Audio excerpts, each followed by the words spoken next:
Imagine a world without Google. No, seriously, a world without Google. A world where you couldn't do detailed reconnaissance on your blind date for tomorrow night. A world where you couldn't find out with the click of a mouse the GDP of Kazakhstan. A world where if you're not feeling well, you can't just sit down at your computer and figure out whether to just pop a couple aspirin or whether you need to call 911. It's amazing, right? Just 10 years ago, there was no Google. And 5 years before that, there was no way at all to search the internet. And that posed a big problem. Because really, what use was the World Wide Web if you couldn't navigate it and get where you wanted to go? The companies that took a stab at search included some of the most iconic names in the history of the net, like Yahoo and Excite.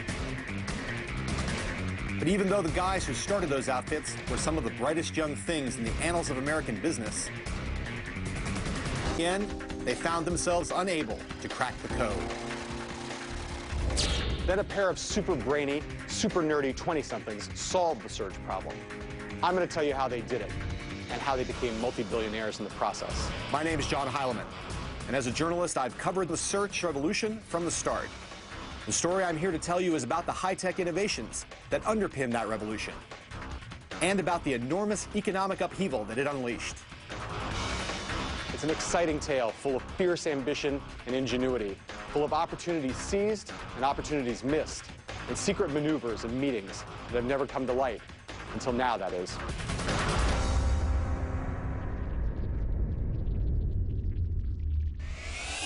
On the web today, you type my name, John Heilemann, into a search engine and boom, in a third of a second, you can find out instantly that I'm a magazine journalist and peruse a catalog of pretty much everything I've ever written. Given that there are over 150 million websites and billions of web pages out there, the technology that makes super accurate search possible is kind of a miracle. And it's a miracle that most of us have come to take entirely for granted. We forget that a little more than 10 years ago, this is what the web looked like. Page after page of plain text, long lists of underlined sentences. Finding what you were looking for on the web was damn near impossible. There was no way to search for anything. All you could do was follow links and hope that luck would land you somewhere useful.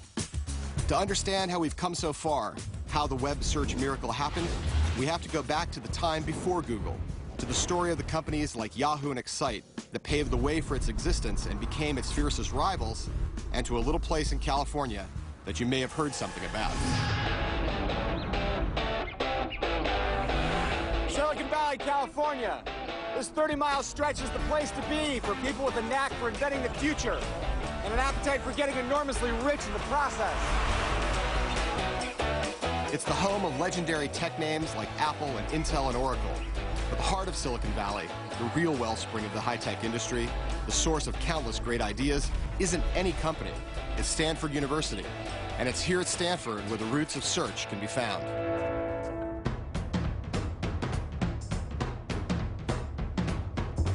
Now, you might think I'm going to tell you that in a lab around here somewhere, some straight-A students and their brainy professor were inventing some new mega-fast silicon chip or some massive supercomputer that was going to take the valley by storm. And there were. But we're not interested in that. We're interested in a couple of slackers named Jerry Yang and David Filo, who were left to their own devices when their professor went on a year-long sabbatical. While Jerry and David were goofing around, they hit on an idea that would become the basis for one of America's best-known businesses and turn them into billionaires. Today, their company is called Yahoo, and it's among the most trafficked sites on the web.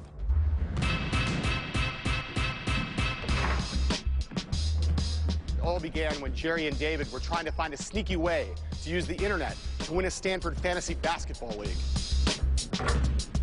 The boys were electrical engineering students, and they had access to the web. They scoured it laboriously, site by site, looking for up-to-date sports information. David figured out how to go to all these different places to get all the data from the previous night's basketball games. Pulled it all in and crunched data and tried to figure out what, we should change players or trade players or do whatever. It's hard to imagine a more trivial pursuit than fantasy basketball. But in hunting around for obscure sports data on this weird, clunky network called the internet, Jerry and David were taking the first steps on the road to search. And at the time we were competing with other students from other departments. We were you know, trying to use technology as an edge, and they were basically reading the newspaper the next day and, you know, doing stuff on the papers. And I don't think did we win by much? I don't think we won.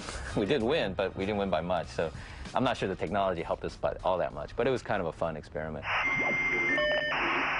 It's not surprising that the web circa 1994 didn't help Yang and Philo much. Even to understand what this thing was and what the internet had to offer, you needed some kind of guide, you needed some kind of directory to kind of help you kind of navigate through that. This was a simple but brilliant thought, a directory that could show Virgin web users how to find cool stuff in this new electronic world. But it was nothing like search today. It was just a bunch of categories and subcategories that you could hunt and peck around in. It was incredibly crude, compiled manually by a pair of geeks who spent hours looking at as many websites as possible, then deciding how to list them. Crude or not, though, what the guys called Jerry and David's Guide to the World Wide Web was the first thing of its kind, and it proved immensely popular. Literally overnight, it was this worldwide thing. Millions of users from around the globe flocked to the site. The guys soon realized that they needed a shorter, snappier, punchier name, one that sounded kinda, you know, exciting. Yahoo was a great idea, but a great idea isn't enough to become a great company. It requires money, and lots of it. But as everyone knows, there's no shortage of cash in Silicon Valley. Most of it emanates from these buildings along Sand Hill Road, the offices of many of the Valley's legendary venture capitalists. I don't know what I expected to see the first time I came to this place. Streets paved with gold or something. But this is what I found. A bunch of nondescript, low-slung office buildings in what looks like an alpine village. But behind those doors over there sit the venture capitalists, the guys who preside over investment funds containing billions and billions of dollars, the guys who ultimately decide which startups get a chance to live and which never see the light of day. One of the most successful VC firms is Sequoia Capital. Its most famous partner, Michael Moritz, decided to pay Yahoo's young founders a visit in their Stanford trailer. Inside of it was a scene of total confusion. This was every mother's worst nightmare. Pizza cartons all over the place, computers and electronic equipment scattered hither and yon, the curtain shades drawn, temperature of about 85 degrees. It was a sweltering cesspit. It was a mess. There are lots of reasons to be skeptical about making an investment in Yahoo. It was only two people. The business model was, to be generous, hazy. What Moritz couldn't ignore was the potential of Yang and Philo's web directory. It seemed to us fairly straightforward that anybody who was offering a service that acted as a guide to all this stuff that otherwise was difficult to uncover with the passage of time offered the potential of occupying rather strategic ground. Moritz invested $2 million in Yang and Philo's website, but it was a gamble based on little more than a hunch. Though large numbers of people visited the Yahoo site, it wasn't obvious where profits or even revenue would come from. We had a company, we had to figure out a way to make money somehow, and up to that point we had no revenue at all. Actually, it was worse than that. At the time, no one on planet Earth had figured out how to make money on the internet. But Yahoo would change all that, and in doing so, help launch the gold rush that would soon engulf the web.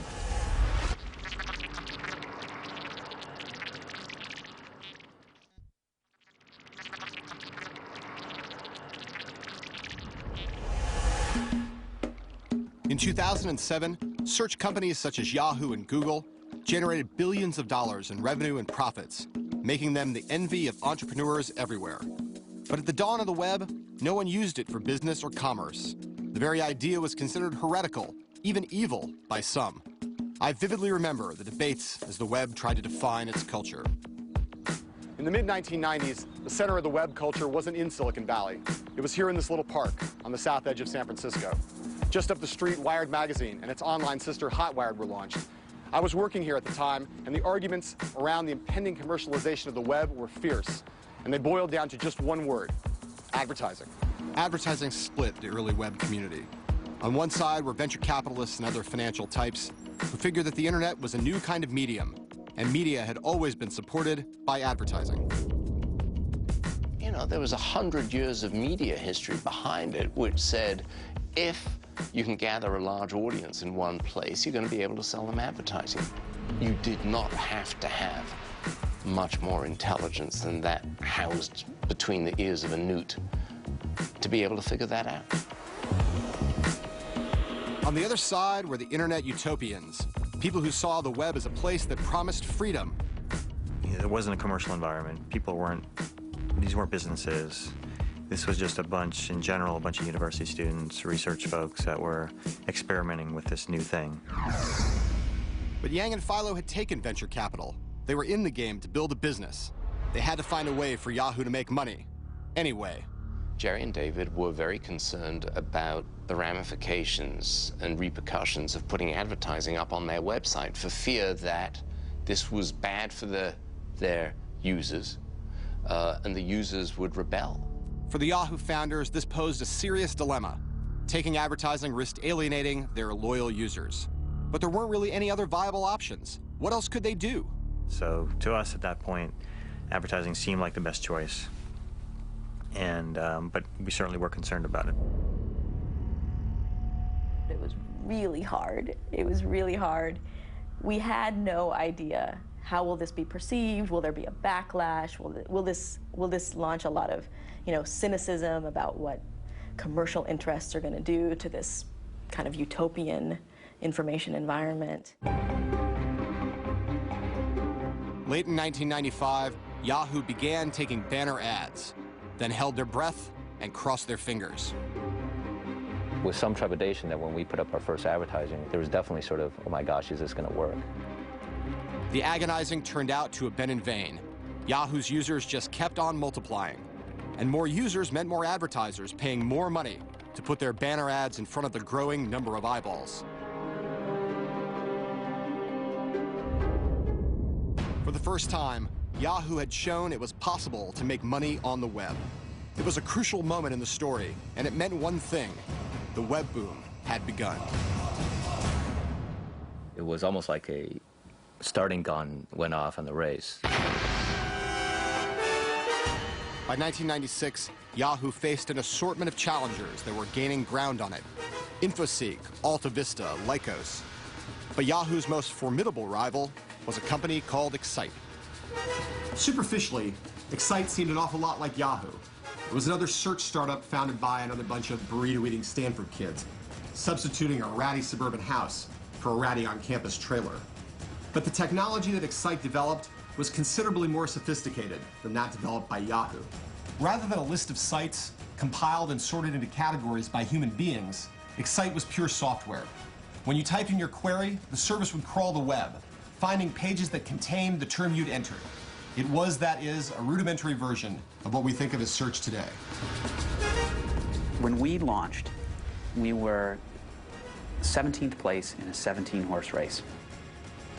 And we knew that 1 year from then, we were either going to be number 1 or number 2, or we were going to be dead. Avarice takes over. Ambition, eagerness is in the air. By 1997, the internet was exploding as millions of people flocked online to see what all the excitement was about. Companies like Yahoo, Excite, and the other search engines were busy turning themselves into what were known as portals, one-stop destinations jam-packed with diversions, from stock tickers to email to chat rooms. They were online carnivals, filled with an array of glittery enticements and trinkets and baubles, designed to turn users into a captive audience for the benefit of advertisers. It caused people to engage in really extreme innovation, extreme competition, and a very extreme and unsustainable way to live. There's definitely a tit for tat going on. We would launch personalization, Yahoo would launch personalization, Yahoo would launch email, we would launch email. I'm using Yahoo Search to write a book on finger snapping. So it was a bit of a blur in the first few years. Nobody knew how big this could get.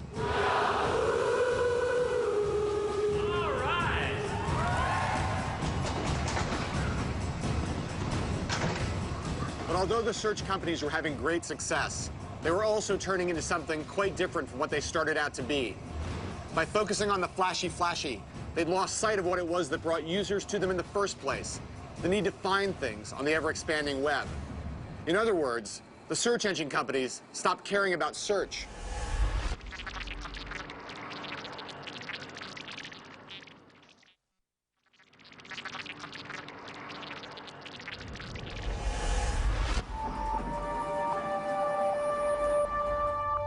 From Silicon Valley to the streets of San Francisco, the Bay Area was now awash with ambitious techies, pursuing every conceivable web-related opportunity, tackling every conceivable web-related problem. Right? No. In fact, the biggest opportunity was still out there, staring the search companies squarely in the face, or they were too blinded by their own success to see it. The problem was, to put it bluntly, that when it came to actually locating relevant information on the web, Yahoo, Excite, and the rest of the so-called search companies, frankly, stunk. You could spend all day typing in various combinations of words to find what you were looking for and still come up empty. Most of the results you'd receive were links to sites trying to sell you something you didn't want, and all too often, smut. In short, the world was hungry for a radically better way of searching the web. Sure enough, it came from the exact same institution that had already produced Yahoo and Excite, Stanford. Once again, the name of the company was unrepentantly goofy, Google, a twist on the word Google, a mathematical term for 10 to the 100th power. And once again, the founders were a pair of barely socialized young geeks, Larry Page and Sergey Brin. The guys first met in the spring of 1996 on a guided tour of San Francisco for prospective graduate students at Stanford. Leading the tour was Sergey, a good-looking Russian-American kid with a bit of an attitude. I think he was like 19 years old, which is very, very young, one of our youngest PhD students. Well, I remember him as being pretty curt. He's the kind of person who has very quick answers to things and sort of sees a certain way. Larry was one of the incoming grad students on the tour that day. The doughy-faced Midwesterner, the son of an academic, his greatest claim to fame to that point was building an inkjet printer out of Legos. He's a very unassuming guy, very quiet. He's not the kind of person who, when you meet him, you say, whoa. Right? I mean, you meet him and you say, here's a nice guy. It was nice guy Larry who had the genius insight that turned search into something magical and launched Google. Given the far-reaching consequences of this insight, social, cultural, and certainly financial, you might think that it's incredibly complex. But in fact, in its basic form, it's pretty simple. His insight started with the notion that the web was running a continual popularity contest on its own content, and that the number of times a given web page was linked to by other sites might be a measure of how useful or how relevant it was. Page believed that a link from one website to another is a kind of recommendation, and he and Brin built Google's infant search engine around that conviction. As they put it in a now famous academic paper in 1998, quote, "In essence, Google interprets a link from page A to page B as a vote by page A for page B. Google assesses a page's importance by the votes it receives," end quote. In other words, when a site about, say, Abraham Lincoln has been linked to 15 million times, that means that an awful lot of people have found it useful. Another Lincoln site that's been linked to, say, 11 times has impressed almost no one. Realizing this led Page and Brin to their very own version of the dictate, follow the money. In order to find the most relevant sites, what you had to do was count the links. Larry's insight about link counting was simple but kind of brilliant, and it would eventually be the core of Google's incredible success. But did Larry understand this at the time? Not a chance. The first person ever to see Google in action was one of the boys' computer science professors, Hector Garcia Molina. We played around in my office for a while looking at the in-link counts, as they're called, how many pages point to your page, of interesting pages. So we looked at the Stanford homepage, and then we compared it with other departments, maybe MIT or Berkeley, who are our competitors, and we had lots of fun seeing which of these pages was more important than the others because it was referenced more highly. When Larry and Sergey launched Google onto the Stanford website, everyone who saw it realized it was something special. Here was a search engine that cared about search again. From their grad student office on the Stanford campus, shown here in this never-before-seen footage, Page and Brin struggled to manage the runaway popularity of their wondrous innovation. There was so much traffic to Google that it nearly brought the entire Stanford University internet to its knees. And so the university administration said, you must move off campus. Stanford had outlived its usefulness to Larry and Sergey.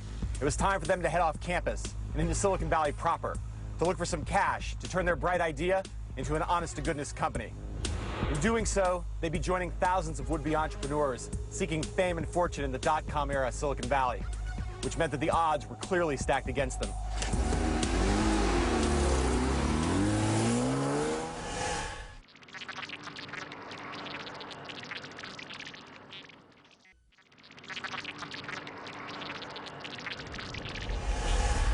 Today we look at Google with its stock market value of more than $200 billion, its vast campus in Silicon Valley, and its culture-shifting influence, and we assume that there must have been investors banging down the door, especially at the height of the dot-com bubble, when some of the dumbest ideas imaginable were being showered with cash. But at the time, the reaction among the money men to Google wasn't, hey, no brainer. Instead, it was, oy vey, not another search engine. One of the few early dissenting voices to this chorus of doubt was that of Vinod Khosla, a hugely successful venture capitalist, tech guru, and one of the co-founders of Sun Microsystems. I met them, I loved them, said I'd love to work with them in some way. So I introduced them to Excite. He said, this is a wonderful search engine and a better approach. To Khosla, the logic was simple. At the time, he was an investor in the search company Excite, and he figured that if Excite bought or licensed Google's search technology, it would give them an advantage against their bitter rival Yahoo, which seemed to be dominating every battle and vanquishing all of its opponents in the portal wars. If Excite wasn't going to be crushed by Yang and Philo's army, it would need some fresh artillery. As any military commander will tell you, the key to winning a war is striking the right alliances. Now, in the hopes of getting Excite to team up with Google, Khosla arranged a meeting for Excite's chief technologist, Graham Spencer, to meet with Larry and Sergey at this sushi restaurant. The Google boys arrived with high hopes of securing a lifeline for their project. They'd done a test to demonstrate how much better their search results were than Excite's. Now, firing up their laptops, they showed the results to Spencer.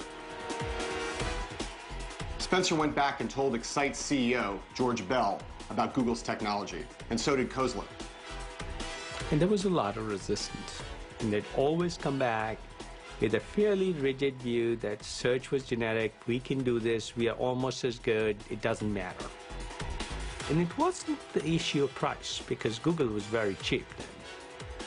They could have bought it for something like $1 million. It's worth $100 billion today. Wait, let's rerun this. Excite could have bought Google for about $1 million? That's a pittance in Silicon Valley terms. The company had just walked away from what for them would have been the deal of a lifetime. And sure, in hindsight, I'll put my hand up and say, I look dumb. But people didn't think you could make money from search, or people thought you could make some money from search. They certainly didn't think it was a mint. I mean, look, let's be honest, search is a mint. It's a mint. But it wasn't just Excite that failed to see Google's full potential. Every search company in Silicon Valley turned them down flat. So with increasing frustration, Larry and Sergey sought out a professor of theirs from Stanford who happened also to be a serial entrepreneur, a man named David Cheriton. They were after, I think, a fairly modest amount of money in the sort of $1 million range, and I had made some money with this startup that had been bought by Cisco, and I was working with Andy Bechtolsheim, who is a well-known Silicon Valley investor. So David called me up and told me I really had to meet these Google guys, and I drove up to his house. It was a beautiful, summer, sunny morning. Larry and Sergey were desperate now. If David Cheriton and Andy Bechtolsheim didn't see the potential of Google, it was probably time for the Google boys to get back to those PhDs. Larry showed up first, and then Sergey showed up, and Andy roared up in his Porsche. When I arrived at David's house, Larry and Sergey were already there, so they jumped right into giving me a demonstration. We met this guy. He quickly, he took a quick look at our search engine. We chatted with him a little bit. They ran him through a demo of here's Google, and we can type in this, and I'm feeling lucky, and all those sorts of elements. And it was immediately clear that this was a very, very good idea. I think Andy was sold very quickly on this. In fact, I think this was the best idea I've seen in my entire life. So he said, I don't want you guys to have to, take too low a valuation or to have to worry too much about these money things right now. Why don't I just write you a check? So I rushed out to my car, pulled out my checkbook, and wrote them a check on the spot. Came back with his checkbook, and he wrote us a check for $100,000. To Google for $100,000, a bank account, and Andy's saying, well, put it in there when you do. I don't think I've ever written a check on the spot like this before. That was the only time in my life. Let's think about this. How many people do you know who'd be willing to write a $100,000 check on the spot to a couple of mangy grad students? I mean, even for a guy like Andy Bechtolsheim, who is worth many millions of dollars, the whole thing seems slightly nuts. But that's the kind of thing that happens here in Silicon Valley. It's why they call the early investors angels. They're in the business of doling out little miracles. Andy was clearly putting a lot of faith in them, not just to not go to Mexico with his money, but they left with an extra level of excitement, as I recall, that we can really do this. Bechtolsheim's investment was followed by checks from a handful of other angels, totaling $1 million. $1 million must have seemed like a lot of money to a couple of students subsisting mainly on fast food. But as Larry and Sergey would learn soon enough, $1 million was chicken feed in the boom era Silicon Valley.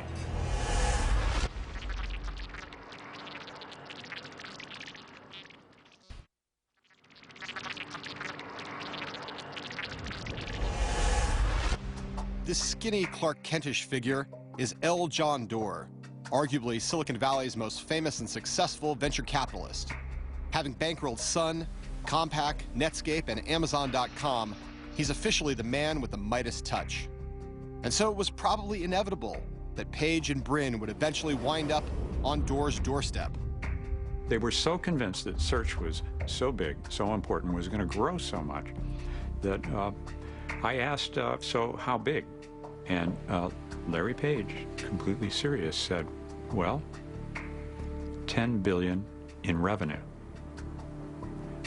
Then I did fall out of my chair. I was certain that these were very ambitious entrepreneurs with a powerful vision. There were few things that floated John Doerr's boat more than outsized ambitions. And even back then, Page and Brin had ambitions that would make any mere mortal blush. They wanted to organize literally all of the information in the world, make it searchable and universally accessible. Whoa! In the early part of 1999, I got a call from John Doerr saying he wanted me to come on down to his offices. There was something he wanted to show me. I had no idea what he was talking about, but when John Doerr calls, you come. Doerr sat me down behind his desk and told me he'd made an investment in a new startup, a search engine no less. Then he turned to his computer, fired up his browser, and showed me a website that I'd never heard of before, Google.com. The difference was startling, as was Google's radical simplicity, and the results it spit out were remarkably on target. I turned to Doerr and I said, wow, that's impressive, but there aren't any ads on the site, or anything else for that matter. How's this thing ever going to make money? And Doerr replied, these guys are solving the single hardest problem on the internet, and if we can't figure out how to make money from that, we ought to get out of this business. But sussing out how Google would become a profitable concern proved to be no easy thing. And as the passing days turned into passing months without a business model, the VCs grew queasier and queasier. There was no means of sustenance for anyone associated with Google. There was no money changing hands. And the founders had to hire people. They had to pay the people. They had to buy equipment to house their service. And all of that required money. Something like $500,000 was flying out of Google's door each month, which meant that $25 million in the bank wouldn't last for long. The obvious solution was to follow the likes of Yahoo and Excite and put banner ads on their site. But in one of their gutsiest and most far-sighted decisions, Page and Brin refused to follow the easy path. They simply couldn't stomach the idea of Google turning into just another cluttered portal. They wanted to make sure that they left people with a great experience, but also with advertisements that made sense to people. Page and Brin weren't against advertising per se. They just wanted it in a more user-friendly, webified form. But they couldn't think of what that would be. Time and money were running out, however, so in the most controversial move of their young company's life, they found the solution to their problem in true Silicon Valley style. They copied it from somebody else. That someone else was this man, Bill Gross. Based down in Los Angeles, Gross had no connection to Google. He ran a company called Idealab, a self-styled incubator of innovative notions and the startups that hatched them. It was Gross who cracked the riddle of internet advertising, and, in a roundabout way, provided Google with its salvation. I go through life looking around at problems that I see and looking for ways to solve them, whether they're life problems like traffic or health problems or technology problems, but I always like to look at everything and say, how could this be better? Over the career, Gross has turned his everything from robots to solar panels. But back in the late 1990s, his obsession was web advertising. When I saw this particular problem at this company, where companies were looking for ways to advertise more, and I was sort of saying to myself, how can we make this better? What's wrong with the way we're buying the advertising right now? What would we like it to be? In hindsight, Gross's insight, like Page's count the links, was brilliantly simple. It started with the realization that when someone types in a search query, they're not just telling the world what they're interested in. They're often telling the world what they're interested in buying. So if I type in the words Bob Dylan, I'm saying at a minimum that I'm curious about him. Maybe I even want to buy his new album. Now take that information and all the other musicians' names I've ever typed into Google, and suddenly you have a detailed picture of me as a music fan, a picture of no small value for the music business. And this, in essence, is what Bill Gross saw, and saw before anyone else, that a search engine could be, and probably would be, the world's most powerful and efficient market research tool. In tech jargon, the terms you type into a search engine are called keywords, and Gross realized that they could be worth a fortune. Keywords are the future of the business. Keywords were so valuable because when a person types in a keyword to a search engine, they are giving you a huge window into the mind of their intent at that moment. You get them to type a few words, that's insanely valuable. Gross believed that he could sell keywords to advertisers. BMW, for instance, would pay good money to ensure that every time someone typed the word car into a search engine, a link to the BMW site appeared up high in the search results. But even among Gross's own people, the idea of paying for placement seemed crass, objectionable.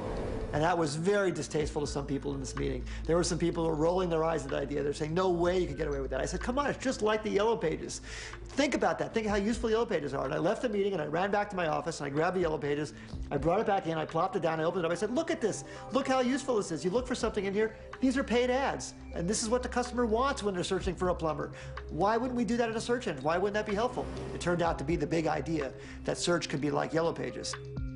Gross ultimately persuaded the skeptics at his company, and in 1998, he launched a site based on keywords and sponsored links that would eventually be known as Overture. It was an instant success. The CEO of the company came up to me and said, we are handling billions of microtransactions. We are bigger than the phone company even in the number of transactions we're handling. And that was really incredible. And then I realized, this really is a big thing. What Gross didn't know was that back in Silicon Valley, his moves were being watched, and that Google would come to see his idea as the solution to its business model quandary. Larry and Sergey happened on a little site that was growing quite nicely with sponsored listings called Overture. And Larry in particular, I think, felt that this offered a roadmap for what Google, for a business that Google might be able to get into. The Google boys arranged to meet Bill Gross, and then to meet him again and again. Much of business history is determined by such meetings between aspiring titans meeting behind closed doors. Well, I met Larry and Sergey, and we were talking to them about finding some way to blend the really great monetization that GoTo was having and the incredibly relevant search results that Google had. And we talked a number of times about different ways to incorporate those together. Sometimes meetings like this end with both sides emerging arm in arm, but other times not. And that was the case with Google and Overture. What exactly transpired remains a bit of a mystery, but the outlines are clear enough. First, Larry and Sergey walked away from the talks without cutting any kind of deal. And then, shortly thereafter, Google released a service called AdWords that was uncannily similar to Overture's. Sound suspicious? You bet it does.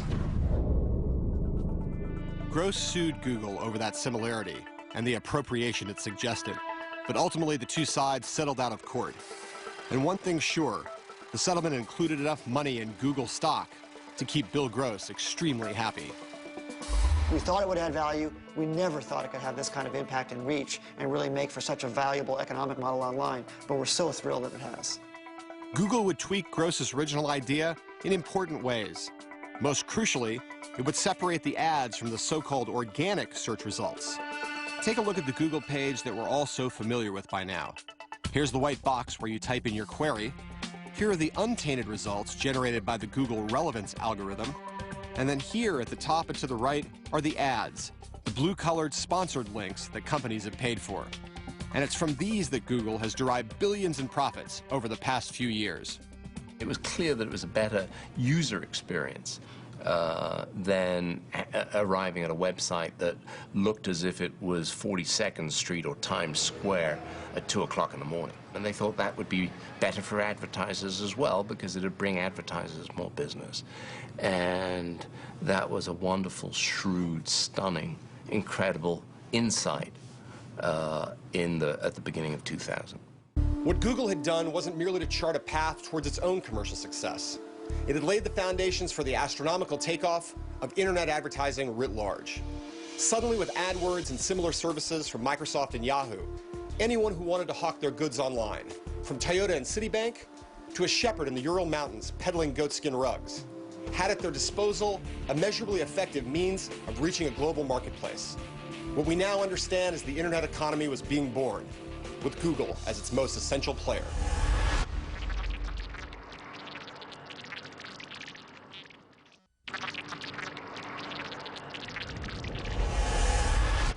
On August 19th, 2004, Google went public, listing its shares for sale on the NASDAQ stock market. In the previous 5 years, the company had gone from zero to a staggering $3 billion annually in revenue, and had become a household name. The Google IPO caused a frenzy of speculation and anticipation, especially among those who hoped, prayed, it might revive a tech sector still recovering from the dot-com crash. Out in Silicon Valley, a commonly seen bumper sticker around the time read, "Please just give us one more bubble." But the way that Google conducted its offering aroused the ire of many and led to talk on that fateful day of a disaster in the making. I remember that morning sitting in a conference room with a television watching people on CNBC talking about what a terribly unsuccessful offering this was going to be and how unlikely we were to be successful. The controversy over the IPO arose from the fact that Google had chosen an unconventional auction process for selling its shares. And this had alienated much of Wall Street, which profited handsomely from the conventional way of doing business.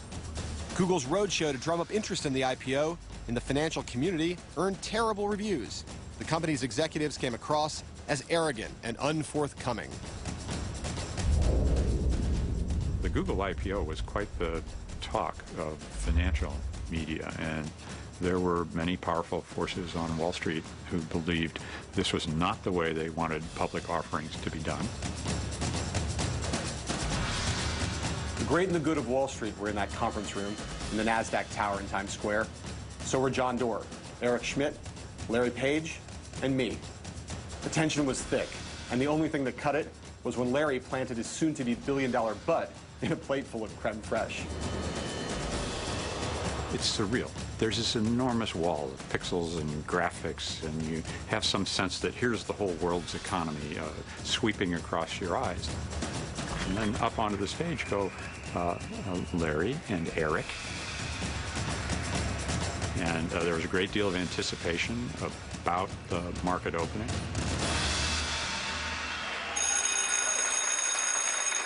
And then off they went.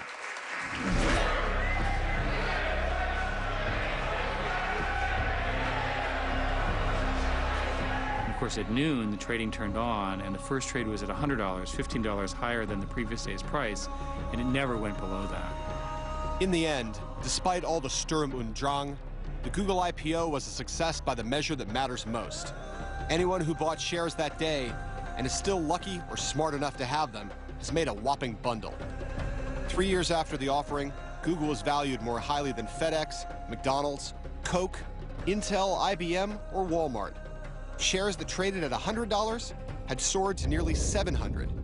Meanwhile, Brin and Page are ranked among the top 30 richest people in the world. Google, full stop, is the fastest growing company ever. Despite racing into the Fortune 500, Google's founders have always been at pains to ensure that their company isn't perceived as yet another rapacious bully, like, say, Microsoft at its zenith. Their ostentatiously altruistic corporate motto is, "Don't be evil." Their campus is a throwback to the dot-com era, with its free food, beanbag chairs, and Segway scooters. But for all the feel-good fripperies, Google remains a highly tuned capitalist machine, one that continues to thrive on the marriage of search and advertising that the company has perfected. Until advertising online was really effective, there was no way to pay for all the programmers who were building all the software. They were subsidized. So for example, at Sun, we would sell systems or hardware, and we would use that money to pay for our internet programmers. The internet businesses today can pay for their internet programmers with internet revenues, which are typically advertising. So the development of the technology and the advertising go hand in hand. But Google isn't kicking back and milking its core business. It's not resting on its laurels. Quite the contrary. It knows full well that to stand still in the technology business is to commit commercial suicide. Google has poured its gargantuan profits into countless experiments and projects, sticking its fingers into every pie within its reach. There's Google Library, Google Books, Google Maps, and Google Earth. There's Gmail, Google Calendar, Google Spreadsheets, and Google Docs. The company bought the startup Blogger for personal web publishing. It bought the startup Picasa for online photo sharing, and of course, YouTube for online video sharing. It all adds up, in the eyes of many, to a plan for world domination. And so it's no wonder that Google mania has gradually started to give way to creeping Google phobia.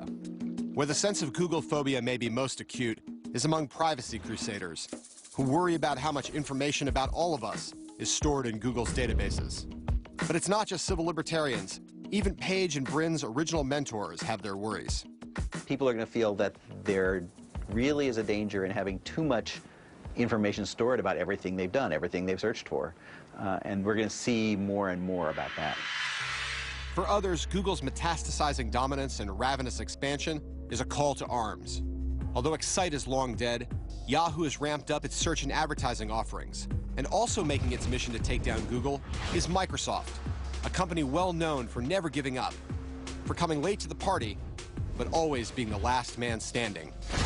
Generally, if there was a large internet or software opportunity, Microsoft would figure that out pretty quickly, and they have a lot of really smart people and enormous assets and strengths. More to the point, as Google has expanded its reach into so many corners of commerce, its list of enemies outside the tech business has grown longer and more formidable. From Viacom and Rupert Murdoch's News Corporation to book publishers and, soon enough, the entire telecommunications industry. The forces now amassing against Google will confront the company with challenges far greater than any it's ever come up against before. For Google to continue its astonishing rocket ride, Larry